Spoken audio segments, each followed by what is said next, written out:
جهان آدم نبیند، در جهان آدم نبیند، درد و داغی بی کسی.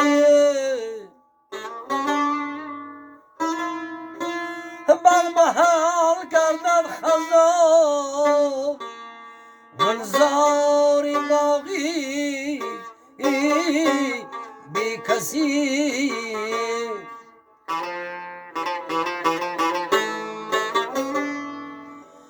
مرغی بی کس ناله ها دارد، حزین و ناتوان. شعله او گرمی ندارد، این جهانی بی کس.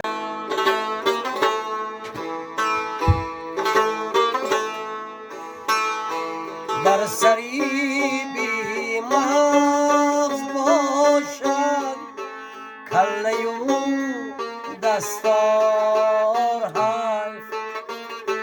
بر زبانی تلخ باشد، حرف شکر بار حیف.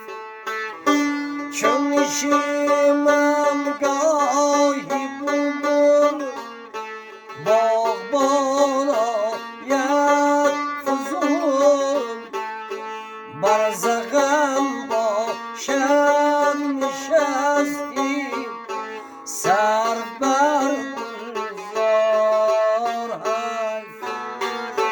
بر زغن باشد نشستی، سر بر گلزار حیف.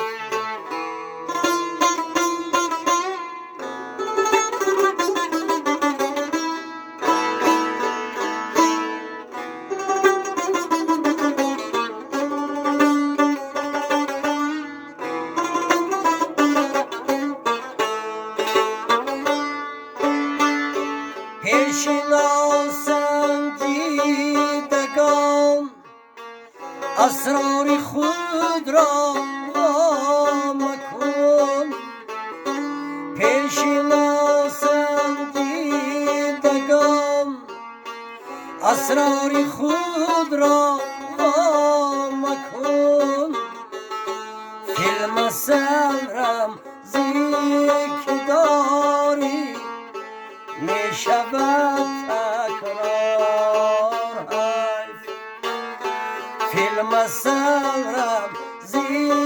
که داری می شود تکرار حیف.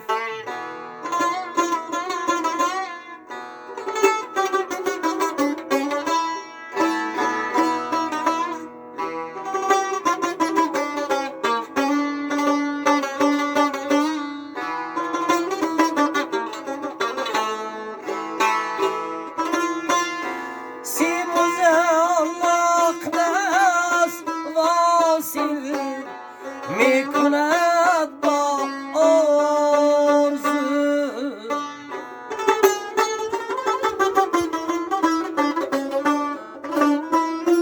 بر تیر دست طالبیتی رسته بازار حیف. عزتا از ماجرایی دوری گل لب را ببند. غیر ذکری واجبی دیگر همه گفتار حیف. غیر ذکری واجبی دیگر همه گفتار حیف. بر سری بی مغز باشد، کله و دستار حیف. بر زبانی تلخ باشد، حرف شکر بار حیف. حرف شکر با